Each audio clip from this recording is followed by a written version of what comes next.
निरन्दस्य ज्ञानाञ्जनशलाकया चक्षुरुन्मिलितं येन तस्मै श्रीगुरवे नमः। श्रीचैतन्यमनोभीष्टं स्थापितं येन भूतले स्वयं रूप कदा मह्यं ददाति स्वयं पदान्तिकं। वन्देऽहं श्रीगुरो श्रीयुतापदकमलं श्रीगुरुन् वैष्णवांश्च श्रीरूपं साग्रजातं श्रीगणरघुनाथवितं तं जीवं साद्वैतं सावधूतं परिजनसहितं कृष्णचैतन्यदेवं श्रीराधा कृष्णपादान् सहिगणललिता श्रीविशाखान्वितांश्च। हे कृष्ण करुणा सिंधु दीनबंधो जगत्पते गोपेश गोपिका कांत राधा कांत नमोस्तुते। तप्त कांचन गौरांगी राधे वृंदावनेश्वरी वृषभानुसुते देवी प्रणमामि हरिप्रिये। वाञ्छाकल्पतरुभ्यश्च कृपा सिन्धुभ्येव च पतितानां पावनेभ्यो वैष्णवेभ्यो नमो नमः। जय श्री कृष्ण चैतन्य प्रभु नित्यानंद श्री अद्वैत गदाधर श्रीवासादि गौरभक्तवृंद। हरे कृष्णा कृष्ण कृष्ण हरे हरे, हरे राम राम राम हरे हरे। हरे कृष्णा। तो आपका हार्दिक स्वागत आज भगवत गीता के सेकंड चैप्टर के 63 वर्ष में। और ये आगे वाले श्लोक काफी इम्पोर्टेंट है और इन श्लोकों में बताया जाता है कि हम जीवन में असफल क्यों हो जाते हैं, उसका रूट कॉज कहाँ पर है। तो आइए सीधा श्लोक पे जाते हैं और फिर चर्चा करते हैं। तो ये बताया जा रहा है आज के श्लोक में, भगवान बताया क्रोधाद् भवति शम्भोः शम्भोहाद् विम्रमः स्मृतिभ्रंशात् बुद्धिनाशो बुद्धिनाशात् प्रणश्यति। क्या बताया जा रहा है, कल बताया था क्या, ध्यायतो विषयान पुंसा संगस तेजोपजायते। कल बताया गया था कि उससे आगे का आज बताया जा रहा है कि ऑब्जेक्ट पर किसी भी चीज पर कंटेम्पलेट करते हैं, जैसे ही कंटेम्पलेट करते हैं तो फिर क्या होता है, उससे हमको अटैचमेंट होने लगता है और जितना कंटेम्पलेट करेंगे उतना अटैचमेंट बढ़ता जाएगा और फिर क्या होगा, उसको प्राप्त करने की इच्छा उत्पन्न हो जाती है और जितना कंटेम्पलेशन और करते जाएंगे उतना इच्छा और प्रबल होती जाती है और जैसे ही इच्छा और ज्यादा प्रबल हो जाती है तो वो एक्शन में परिवर्तित हो जाती है। और अगर वो इच्छा पूर्ण नहीं होती तो क्या होता है, वो आज के श्लोक में बताया जा रहा है कि क्रोधा भवति शम्भोः, क्रोध से पूर्ण मोह उत्पन्न हो जाता है। जब क्रोध हो जाता है तो फिर हमें ये नहीं पता होता करना क्या है क्या नहीं, क्या सही है क्या गलत है। तो फिर क्या होता है, फिर हम मोहित हो जाते हैं उस चीज से। मोहित मतलब कि अब उसके बगैर रह नहीं सकते तो क्रोध से क्या होता है, मोह, और मोह से अब जब बहुत अटैचमेंट बहुत मोह हो जाता है तो फिर क्या होता है उस केस में, और ये पता नहीं चलता, फ्रैक्शन ऑफ सेकंड में हो जाता है ये सारे स्टेप्स पता भी नहीं चलेंगे, एक फ्रैक्शन ऑफ सेकंड में फटाफट फटाफट होते जाते हैं। और फिर क्या होता है, जैसे ही मोह हो जाता है फिर हमको क्या ज्ञान हमारे पास है अवेलेबल, वो सब धराशायी हो जाता है। कितने भी बड़े बड़े विद्वान पंडित लोग धराशायी हो गए, है कि नहीं। तो फिर क्या हो जाता है, जो मेमोरी होती है वो, है कि नहीं, डिलीट हो जाता है डेटा सारा और फिर क्योंकि बुद्धि जब ज्ञान के बेसिस पर ही तो बुद्धि डिसीजन लेती है, तो ज्ञान गायब हो गया, मोह हो गया। जब किसी ऑब्जेक्ट से मोह हो जाता है तो कोई कितना भी समझाए समझ में नहीं आता उसको। यानी आप देखो, सबको पता है कि एक दिन मरना है सबको, है कि नहीं, सबको ये शरीर त्यागना है, लेकिन नहीं समझ में आता। क्यों? क्योंकि शरीर से इतना मोह हो गया है कि ज्ञान काम नहीं करता, है कि नहीं? तो फिर क्या हो जाता है, स्मरण शक्ति का भ्रमश हो जाता है, और जब स्मरण शक्ति भ्रमित हो जाती है और जब मेमोरी लेस हो जाती है तो फिर क्या होता है, बुद्धि नष्ट हो जाती है। फिर बुद्धि कुछ नहीं कर पाएगी, बुद्धि डिसीजन लेती है ज्ञान के आधार पर, और ज्ञान इरेज हो गया सारा। अब बुद्धि क्या, बुद्धि तो कुछ डिसीजन ले नहीं सकती अब। और बुद्धि नष्ट होने पर मनुष्य भवकूप में गिर जाता है। भवकूप में गिर जाता मतलब वो वो जिससे आसक्त हो गया है, जिन गलत कार्यों में आसक्त हो गया है वही करेगा, और वही गलत कार्य करेगा, तो फिर इस संसार में भवकूप, इस संसार को बोला जा रहा है, इस मेटेरियल वर्ल्ड जो कि जेल रूपी इस मेटेरियल वर्ल्ड है, इसमें बार बार गिरता रहता है। ये पूरा प्रोसेस बताया गया है कल और आज के श्लोक में। आप देखो कितना साइंटिफिकली है। क्यों? क्योंकि भगवान ने बनाया है ये सिस्टम, इसलिए बता पा रहे हैं। हम में से कोई नहीं बता सकता है, ना कोई रिसर्च करके कोई साइंटिस्ट बता सकता है इसको। तो ये भगवत गीता का ज्ञान है। इसलिए आप मैंने एक स्टेटमेंट बोला था जब भगवत गीता का सेशन 1 जुलाई में स्टार्ट हुआ था ना, जब 23 जुलाई, उस समय बोला था कि इस भगवत गीता का जो ज्ञान है, इसका मुकाबला इस संसार के किसी भी ज्ञान से नहीं किया जा सकता, और ना ही कोई इस संसार की यूनिवर्सिटी प्रोवाइड कर सकती है ये ज्ञान। तो ये है प्रोसेस। इसलिए श्रील रूप गोस्वामी ने हमें यह आदेश दिया है। श्रील रूप गोस्वामी चैतन्य महाप्रभु के 6 मुख्य शिष्य हैं, उनमें से एक हैं। वो क्या बता रहे हैं, ये भक्ति रसामृत सिंधु के फर्स्ट पार्ट में के दूसरे अध्याय के 258 258 वर्ष में बताया गया, क्या प्रापंचिकतया बुद्धिया हरि संबंधी वस्तुनः मुमुक्षुभिः परित्यागो वैराग्यम फल्गु कथ्यते। कृष्ण भावनामृत के विकास से मनुष्य जान सकता है कि प्रत्येक वस्तु का उपयोग भगवान की सेवा के लिए किया जा सकता है। तो कृष्णा कॉन्शियसनेस मतलब कृष्ण के अनुसार जीवन अगर हम लाइफ स्टाइल को चेंज कर लेंगे तो फिर क्या होगा, प्रत्येक वस्तु का उपयोग हम भगवान की सेवा में कर पाएंगे। जिस तरीके से जो प्रेमी और प्रेमिका होते हैं वो हर चीज को एक दूसरे के उपयोग में लाना चाहते हैं, ये मैंने उदाहरण दिया था, उसी तरीके से हम, और उनको कुछ समय नहीं होता, कुछ ही समय में, उसी तरीके से कृष्णा कॉन्शियसनेस में भी ऐसी होता है, कोई अलग बात नहीं, प्रैक्टिकल। इसलिए इसलिए भक्ति को क्या बोला, प्रैक्टिकल डिवोशनल सर्विस। जो कृष्ण भावनामृत के ज्ञान से रहित हैं वे कृत्रिम ढंग से भौतिक विषयों से बचने का प्रयास करते हैं, और जो भक्ति का पालन नहीं करते या भगवान की भक्ति नहीं करते, वो क्या करते हैं, अपने मन को क्या है, शून्य पर आकर्षित करेंगे, मेडिटेट करेंगे और बचेंगे, बचने का प्रयास करेंगे, वो है नहीं, इस संसार के विषयों से दूर होने का प्रयास करेंगे, लेकिन वो काम नहीं करेगा आर्टिफिशियली। फलतः वे भवबंधन से मोक्ष की कामना करते हुए भी वैराग्य की चरम अवस्था को प्राप्त नहीं कर पाते।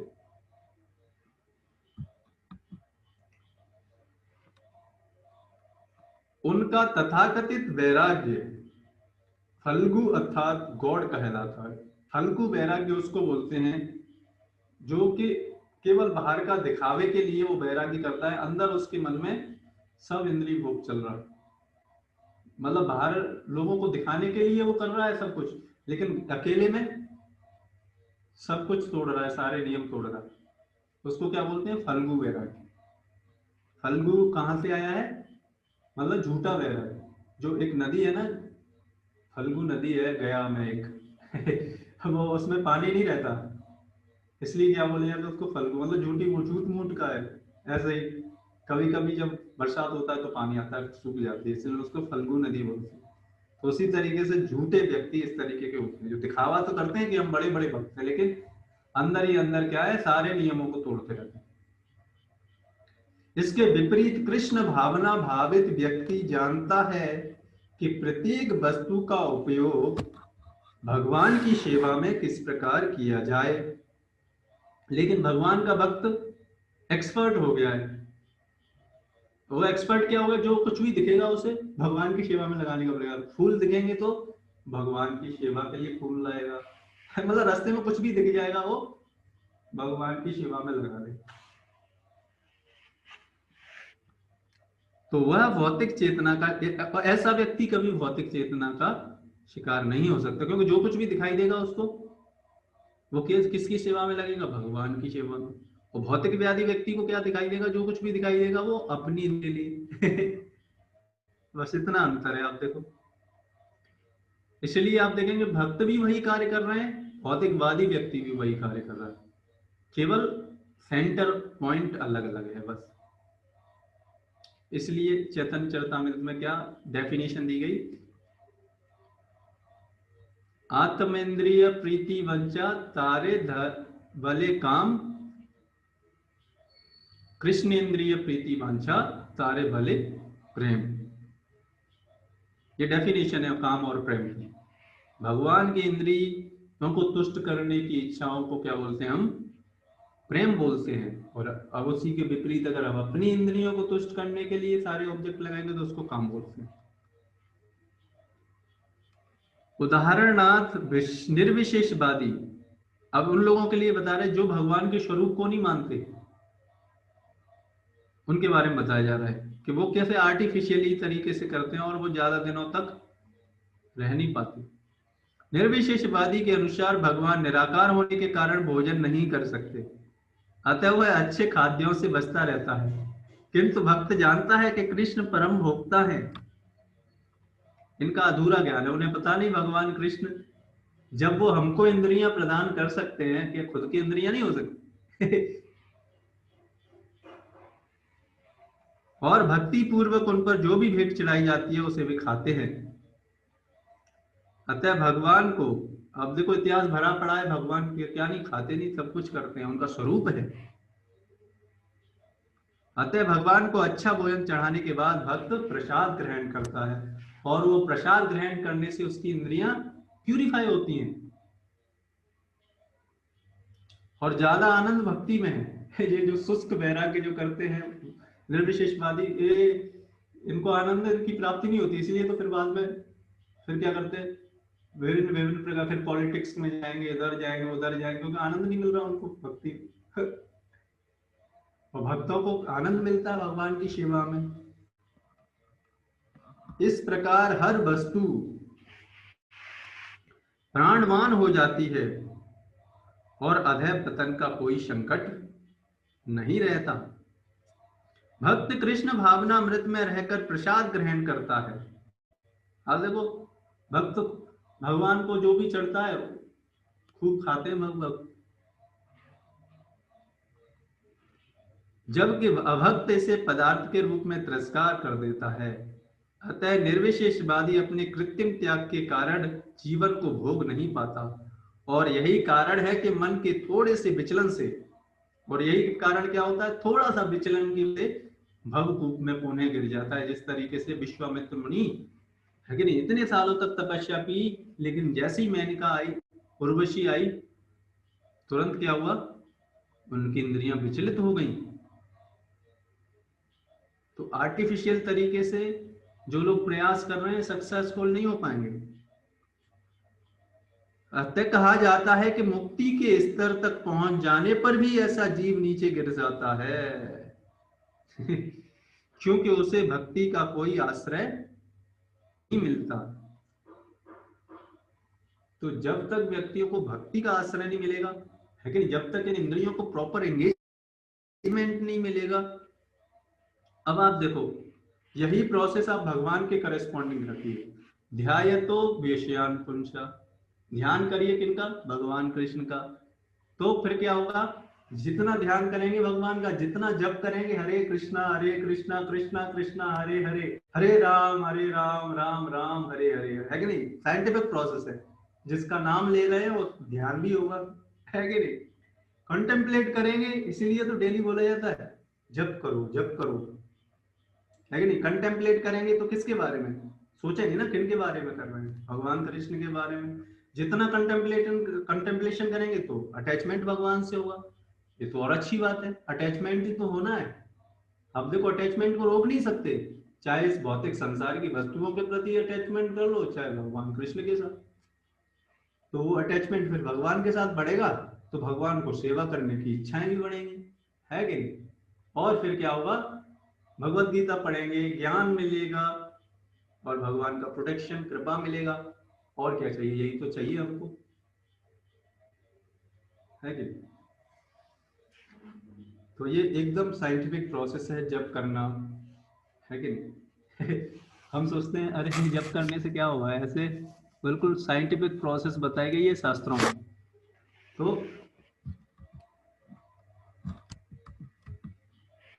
तो जब ये प्रोसेस जब हम जीवन में पालन करेंगे तो फिर क्या होगा, धीरे धीरे करके आप खुद ही देख पाएंगे। अगर आप अपने आप को जीवन में इंट्रोस्पेक्ट करते हैं तो आपको खुद ही पता चलने लगेगा। आप देखो, जब से आपने जप करना प्रारंभ किया उससे पहले का आप जीवन और आज अपने जीवन को आप थोड़ा सा इंट्रोस्पेक्ट करके देखिए, उसमें कहीं ना कहीं बहुत परिवर्तन आया है। उसमें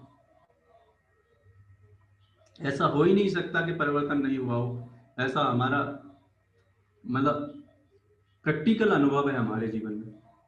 तो अगर कोई व्यक्ति करेगा तो जरूर उसको अनुभव कर सकता है कि कितनी कितनी बुरी आदतें में हम पहले फंसे पड़े थे, कितना बुरा समय हम ऐसे ही बर्बाद कर देते थे, है कि नहीं? तो जब हम ये हरे कृष्णा महामंत्र का जप करते हैं, भगवत गीता का अध्ययन करते हैं, तो यही वस्तु फिर क्या होगी, फिर जीवन में हम ये कारण थे किसके, व्यक्ति के असफल होने के। क्योंकि इसी से क्या होता है, मन कंट्रोल कहाँ होता है, मन जिन विषय में लग जाता है फिर वो उस विषय में फिर लगा रहता है। इसलिए बोला गया है भगवत गीता में क्या है कि मन ही हमारे शत्रु है और मन ही हमारा मित्र है। अगर उसको कंट्रोल कर लिया जाए, अगर उसी मन को अगर हम भगवान की सेवा में लगा लें तो उसको कंट्रोल्ड कहा जाता है। अगर उसी मन को हम भौतिक विषयों में अपने लिए लगाते रहें तो क्या है, अनकंट्रोल्ड माइंड है। तो ऐसे अनकंट्रोल्ड माइंड के लिए आगे आगे आने वाले और श्लोकों में थर्ड चैप्टर में बताया जाएगा कैसे मन को कंट्रोल किया जा सकता है। और अल्टीमेटली आप देखेंगे ये भक्ति ही सॉल्यूशन है हर चीज का। क्यों क्यों सॉल्यूशन है? क्योंकि हम भगवान से दूर होकर संसार में इंद्रिय भोग कर रहे हैं, कारण तो यही है। रूट कॉज हमारे दुखों का क्या है, भगवान से स्वतंत्र होके हम इंद्रिय भोग करना चाहते हैं और उतना क्षमता हमारा है नहीं। अगर ऐसा होता, आप देखो अगर ऐसा होता तो अभी तक हम इतनी इच्छाएं करते हैं वो पूर्ण नहीं हो पाती, है कि नहीं? अगर ऐसा होता तो अभी तक इस संसार में जन्म मृत्यु जरा व्याधि को सॉल्व कर दिया जाता अभी तक, लेकिन अभी तक कोई सॉल्व नहीं कर चुका। कितने करोड़ों करोड़ों जन्मों से क्रिएशन एनिहिलेशन होता रहता है, लेकिन इस जन्म मृत्यु के ऊपर कोई भी इसका सॉल्यूशन नहीं कर पाया। बड़े बड़े देवी देवता, ब्रह्मा, यहाँ तक ब्रह्मा जी भी है कि नहीं, हम सबकी तो छोड़ दो बात, है कि नहीं? लेकिन अपने दम पर नहीं इसको पार किया जा सकता। इसलिए तो भगवान ने बोला कि मम माया दुरतया। भगवान ने बोला कि ये मेरी माया बहुत बहुत कठिन है इससे पार पाना अर्जुन, है कि नहीं? और आप देखेंगे, खुद देख पाएंगे। अब थोड़ा अगर भगवत गीता को ढंग से पढ़ेंगे तो देख पाएंगे कि हम इस माया से निकलना कितना कठिन है। डेली हम सोचते हैं कि आज हम ये कार्य नहीं करेंगे, ये गलत कार्य हम नहीं करेंगे, और देखो शाम तक कितनी बार नहीं उस गलत कार्य को कर देते, है कि नहीं? है कि नहीं? माया दुर्लभ है कि नहीं, प्रबल है। इसीलिए बोला गया है कि मम माया दुरतया, लेकिन भगवान ने एक सॉल्यूशन बताया, क्योंकि माया क्या है, माया भी तो भगवान की दासी है, भगवान की सेविका है। तो इसलिए भगवान ने बोला क्या, मामेव ये प्रपद्यन्ते माया मेताम तरन्ते ते, कि जो मेरी शरण में आ जाता है, तो जो भगवान की सेवा में आ जाएगा, भगवान की शरण में आ जाएगा, तो माया फिर उसको परेशान नहीं करेगी। इसलिए इस जो मटेरियल नेचर है, इससे पार पाना बड़ा दुर्लभ है। लेकिन एक बार व्यक्ति भगवान की शरण में जब आ जाता है, भगवान से प्रार्थना करता है, और भगवान से प्रार्थना करता है कि भगवान मेरी सहायता करो इस संसार से निकलने की। कितने करोड़ों जन्म हो गए और हमने इच्छा नहीं की इस संसार से निकलने की। अब देखो कितने जन्मों से हम इंद्रिय भोग कर रहे हैं, केवल एक लाइफ टाइम भगवान को नहीं दे रहे हैं। केवल एक जीवन भगवान को देख के देखें, तो फिर देखो कैसे हम इस जन्म मृत्यु के चक्र से, जिसके लिए हम अपनी तरफ से कितना प्रयास करते हैं, नहीं कर पाते, लेकिन एक बार कृष्ण की शरण में हो जाएंगे तो क्या होगा, इस भवबंधन से मुक्त हो जाएंगे इसी जीवन में। और इवन इस जीवन में इस ही आनंद का अनुभव करेंगे, बशर्ते कि हम अपनी लाइफ स्टाइल को थोड़ा सा मोल्ड कर लें, बस। और कुछ करने की जरूरत नहीं है, बस इतना, कोई पैसा खर्च करने की जरूरत नहीं है, केवल अपनी लाइफ स्टाइल। तो हैप्पीनेस पैसों से नहीं खरीदी जा सकती है कि नहीं है? इसीलिए तो बोला जाता है happiness is not given by the people. Happiness अपने अपने लाइफ स्टाइल को चेंज करने से, अपनी हैबिट्स को चेंज करने से, अपने जीवन में भक्ति के नियमों का पालन करने से सुख आता है ना? तो सक्सेसफुल अगर होना है जीवन में, तो भगवान की भक्ति अगर हम करेंगे तो सक्सेसफुल हो जाएंगे। और हमने ये फेलियर्स के कुछ कारण बताए, क्या ये कुछ कारण है, क्या किसी ऑब्जेक्ट पर हम क्या कंटेम्पलेशन करते रहते हैं, उसकी वजह से क्या होता है। इसलिए फर्स्ट स्टेप में ही वहां से निकलने का प्रयास करने का अभ्यास करना चाहिए। यही भगवान आगे सॉल्यूशन बताएंगे, और वो किया जा सकता है भगवान की भक्ति के माध्यम से, इन इंद्रियों को भगवान की सेवा में लगा के। तो इसी के साथ हम आज के सेशन को यहाँ पे विराम कर। और भी जानना चाहते हैं तो हमारा ग्रुप है जर्नी ऑफ सेल्फ डिस्कवरी, उस पर आप ज्वाइन कर सकते हैं, और भी इस तरीके के सेशंस में आने के लिए, फिर और पर्सनल गाइडेंस के लिए, उसमें और ज़्यादा आप समझ सकते हैं इन सारी चीज़ों से, है ना? तो इस तरीके से हम इसको, आज के सेशन को हम यहीं पे विराम देते हैं।